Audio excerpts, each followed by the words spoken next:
Hello है hi myself Meenu Yadav and अभी हम लोग एमआरआई के कुछ इंस्ट्रूमेंटेशन से related magnet gradients coils cryogens pre scan से रिलेटेड क्वेश्चंस करने वाले हैं।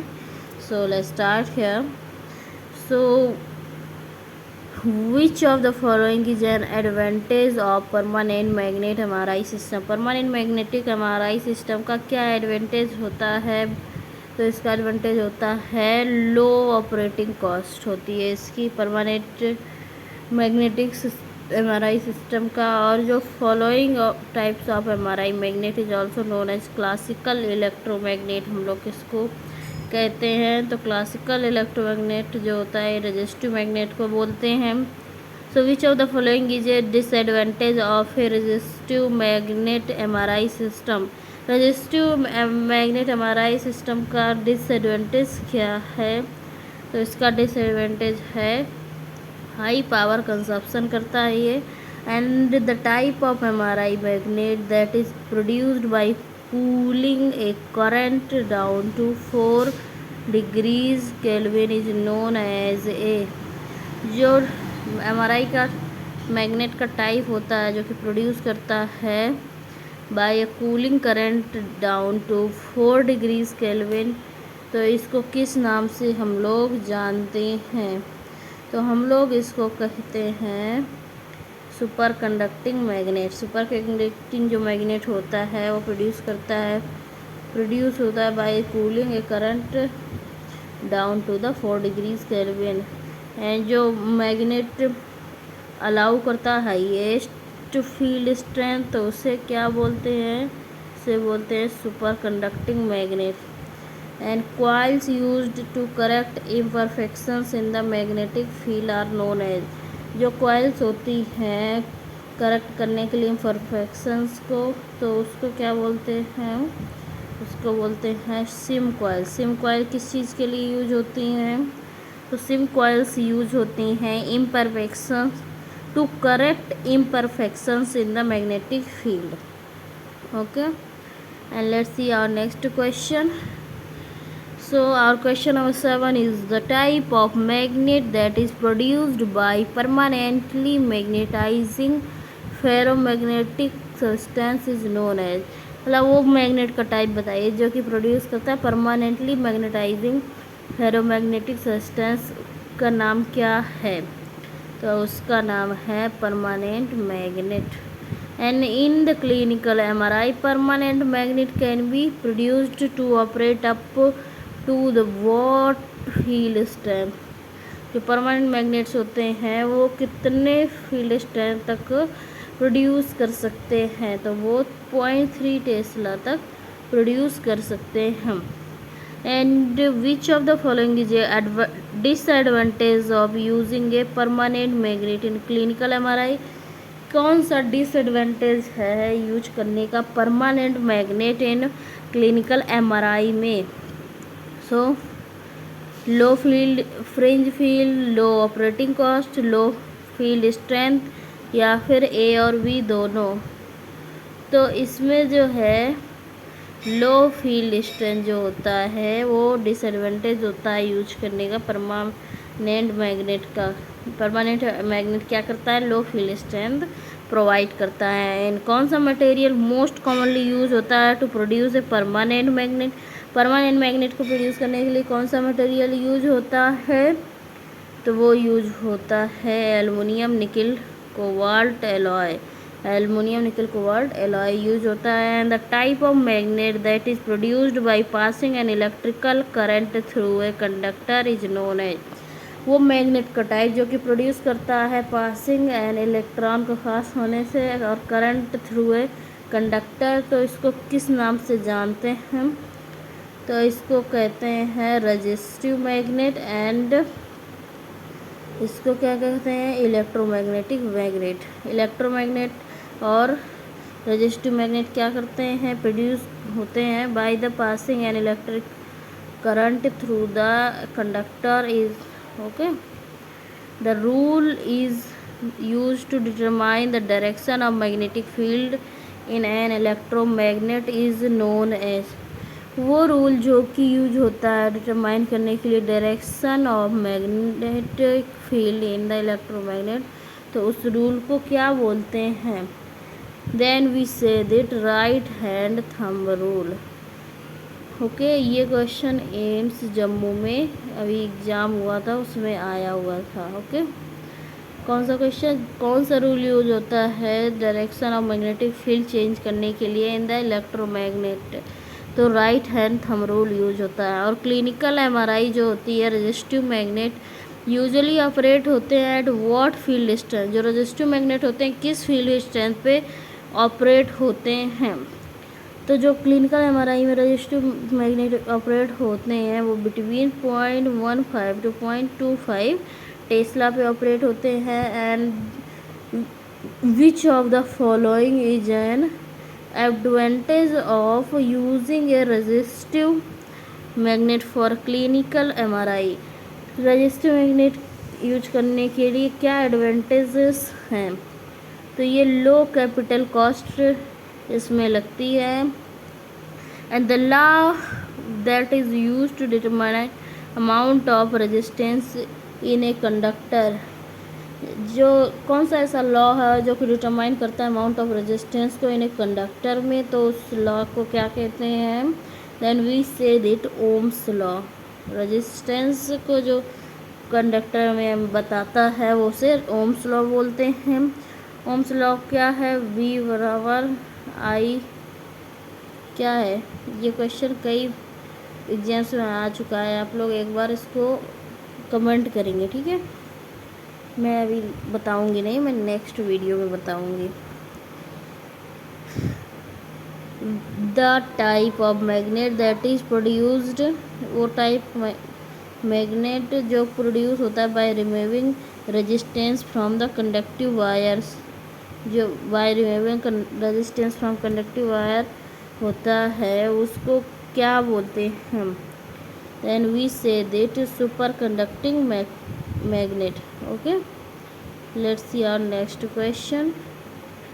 So here our next question is the wire used to create the main magnetic field is a superconducting magnet। जो वायर होती use की जाती है क्रिएट करने के लिए मेन मैग्नेटिक फील्ड को सुपर कंडक्टिंग मैग्नेट में, तो उस वायर को क्या बोलते हैं? Then we say that niobium titanium wire बोलते हैं। And the external magnetic field in a super conducting magnet is said to be what type of magnet field? जो एक्सटर्नल मैग्नेटिक फील्ड होता है सुपर कंडक्टिंग मैग्नेट में, तो उसे किस type का मैग्नेटिक फील्ड कहते हैं? Then we say it static type of magnetic field. And the wire used in the main magnetic field of A superconducting magnet has its resistance removed by cooling it to a temperature. So here the correct answer is -452 degree Fahrenheit. ऐसी wire जो कि main magnetic field of super conducting magnet है उसमें और उसमें resistance remove किया जाए bye cooling, तो इससे तो इसका टेम्परेचर कितना होगा? तो -452 डिग्री फ़ारेनहाइट होगा। एंड जो लिक्विड्स यूज होते हैं कूल करने के लिए wire in the main magnetic field in a super conducting magnet, तो उस लिक्विड्स को क्या बोलते हैं? We say them cryogens. Specific liquids use to maintain low temperature in super conducting wires, तो वो जो क्रायोजेंस हम लोग यूज करते हैं उनको क्या बोलते हैं? We say them helium and nitrogen gas we are using here. Okay, so the device used to store transference, यहाँ पे ये लिक्विड्स हैं, गैस नहीं है, these are the liquids. Okay, so जो डिवाइसेस यूज होती हैं to store and transport cryogenic liquids, तो उन डिवाइसेस को क्या बोलते हैं? ट्रायोजेनिक जो क्रायोजेनिक लिक्विड्स हैं क्या क्या है? Helium and nitrogen we are using here. And जो डिवाइसेस यूज की जा रही हैं तो उनको we are saying dewar. Okay, and in a super conductive magnet the sudden loss of super conductivity is known as. जब सुपर कंडक्टिविटी का sudden loss होगा तो उसको क्या बोलेंगे? क्वेंच बोलेंगे। This question is also repeated in the AIIMS Jammu examination. So you guys can think कि मैं कितना इम्पोर्टेंट पढ़ा रही हूँ आप लोग को। Okay, so let's see next question. In the MRI system the magnetic field that extends outside the bore of the magnet, तो उसको क्या बोलते हैं? Then we say that fringe field. Fringe field क्या है? फ्रिंज फील्ड वो field होता है जो कि एक्सटेंड करता है outside the bore of the magnet. And in clinical MRI में super conducting magnet usually operate होते हैं eight field strength from. Clinical MRI में सुपर कंडक्टिंग जो मैग्नेट होते हैं किस फील्ड स्ट्रेंथ पे ऑपरेट होते हैं? तो वो ऑपरेट होते हैं 0.5 to 2 Tesla. And clinical MRI में एडवांटेज क्या है यूज करने का सुपर कंडक्टिंग मैग्नेट को? तो सुपर कंडक्टिंग मैग्नेट को यूज करने का क्या एडवांटेज है? इसमें हाई फील्ड स्ट्रेंथ होती है, शॉर्टर स्कैन टाइम्स होते हैं, लो पावर कंजप्शन होता है। So here are all the options are correct. Okay, let's see next question. So the next question is which of the following is a disadvantage of using a super conducting magnet? Super conducting magnet use करने के लिए कौन सा disadvantage है? तो ये high capital cost इसमें लगती है, हाई फ्रिंज फील्ड होता है एंड हाई क्रायोजेनिक कॉस्ट भी लगती है। And the method use to contain the main magnetic field within the scan room is known as. वो मेथड जो कि कंटेन करता है main magnetic field within the scan room, तो उस मेथड को क्या बोलते हैं? शील्डिंग बोलते हैं। The method of MRI field containment that uses steel lining in the wall of the magnetic room is known as। वो मेथड MRI फील्ड का जो कि कंटेनमेंट करता है, यूज करता है steel lining in the wall of the magnetic room, तो उसको किस नाम से जानते हैं? Then we say this passive shielding. And जो मेथड होता है MRI कंटेनमेंट का जो कि यूज करता है additional magnet outside the cryogenic area and magnet is known as, तो उस मैग्नेट को किस नाम से जानते हैं? एक्टिव शील्डिंग के नाम से जानते हैं। Option number C is the correct. And the process of adjusting coils to improve the homogeneity of the external magnetic field, तो इस प्रोसेस को क्या कहते हैं? होमोजेनिटी को जो एक्सटर्नल मैग्नेटिक फील्ड में मेंटेन करता है, then we say that shimming. And ये क्वेश्चन भी वेरी वेरी वेरी इम्पोर्टेंट है। Okay, so each sim coil requires its own power supply। क्या ये जो प्रत्येक सिम कॉइल होती है अपना खुद का पावर सप्लाई रिक्वायर करती है? Then it's true, yes. And type of shimming that is achieved by placing a ferrous material around the main magnetic is known as. वो किस टाइप की स्विमिंग होती है जो कि अचीव होती है by the placing a ferrous material around the main magnet? Then we say this passive shimming. And the type of shimming that is achieved by adjusting electrical current in the specialised coils is known as. जो shimming होती है जो कि achieve की जाती है by adjusting the electrical current in the specialised coils, तो हम लोग इसको क्या बोलते हैं? इसको हम लोग बोलते हैं active swimming. And homogeneity of the external magnetic field is measured in what type of unit? जो एक्सटर्नल मैग्नेटिक फील्ड होती है उसकी होमोजेनिटी को हम किस यूनिट में मेज़र करते हैं? वी यूज इट पार्ट पर million. And homogeneity of the magnet should be at least कितनी होनी चाहिए या कितनी होती है? तो ये होती है 10 पार्ट्स पर million. Okay, let's see next question. The type of coils used to change the strength of magnetic field inside the bore of the magnet, तो उस कॉइल के टाइप को क्या बोलते हैं जो कि चेंज करता है strength of the magnetic field? कहाँ पे चेंज करता है? Inside the bore of the magnet. तो इस टाइप के कॉइल को हम लोग क्या बोलते हैं? Gradient coil. And gradient coil, the amplitude of the gradient slope is determined by what type of factor? तो इसको डिटरमाइन करते हैं by the amount of current passing through the coil.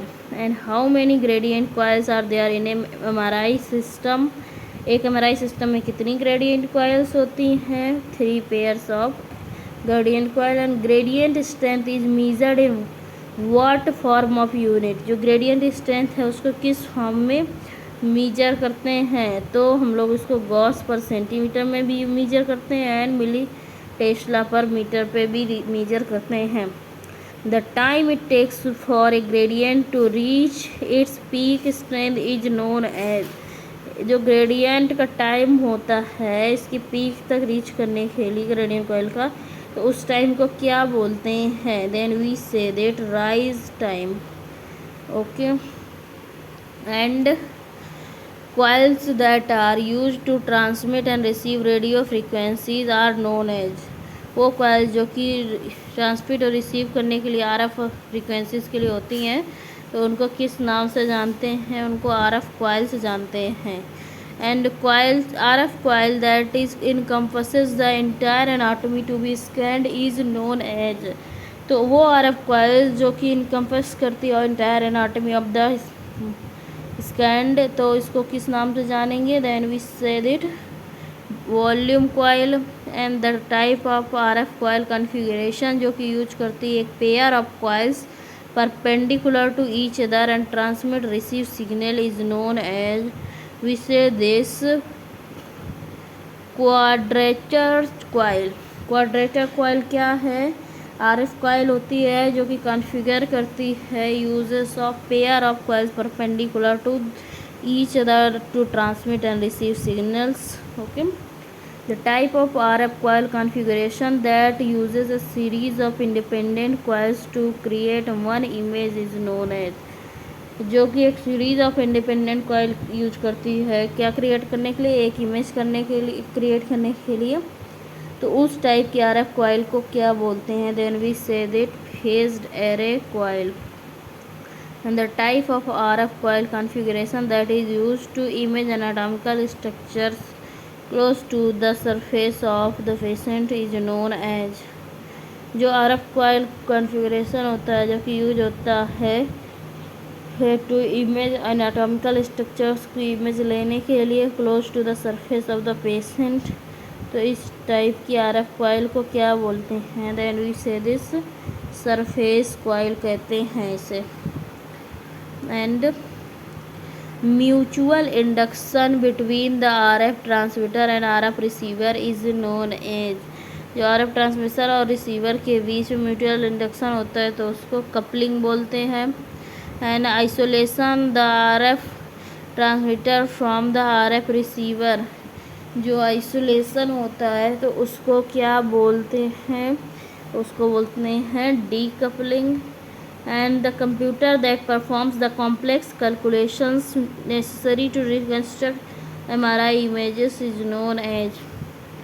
complex calculations के लिए जो नेसेसरी होता है reconstruct MRI images, तो उसको क्या बोलते हैं? उस कंप्यूटर को क्या बोलते हैं? Then we say this array processor and device in the MRI system that supplies power to the gradient coils। तो उस डिवाइस को क्या बोलते हैं? उसको बोलते हैं gradient amplifier. And the device in the MRI system जो कि सप्लाई करती power to the RF transmission coil is known as RF amplifier. तो उसको RF एम्पलीफायर के नाम से जानते हैं। So prior to each scan the process of pre scanning performs which type of calibration. प्रत्येक स्कैन से पहले प्रोसेस जो होता है प्री स्कैनिंग का, उसमें क्या कौन सा कैलिब्रेशन करते हैं? कैसे? Then we do it adjust the transmit gain, adjust the receive attenuation, sets the centre frequency. तो calibration of transmit gain during the pre scan process determines which factor, तो किस फैक्टर को ये डिटरमाइन करता है, then it determining RF output necessary to produce a 90-degree flip angle, and the process during the pre-scan that determines the amount of signal that is received is known as, तो इसको किस नाम से जानते हैं, we say this receive attenuation adjustment, and process during pre-scan that fine tunes the resonant frequency is known as, pre scan के time जो fine tunes होती हैं रेजोनेंट फ्रीक्वेंसी की, तो उसको किस नाम से जानते हैं, then we say this centre frequency adjustment, and how many milliseconds are there in a minute, 1 minute में कितने मिली सेकेंड होते हैं, तो 60,000 मिली सेकेंड होते हैं 1 मिनट में. So here you guys can see the system. This is our magnet power supply. SIM coil magnet के अंदर होती, फिर ग्रेडियंट कॉयल होती हैं, फिर RF कॉयल्स उसके, देन RF ट्रांसमीटर उससे कनेक्टेड होता है RF कॉयल से, and RF receiver and digitiser connected होता है, एंड ग्रेडियंट कॉयल से ग्रेडियंट एम्पलीफायर कनेक्टेड होता है.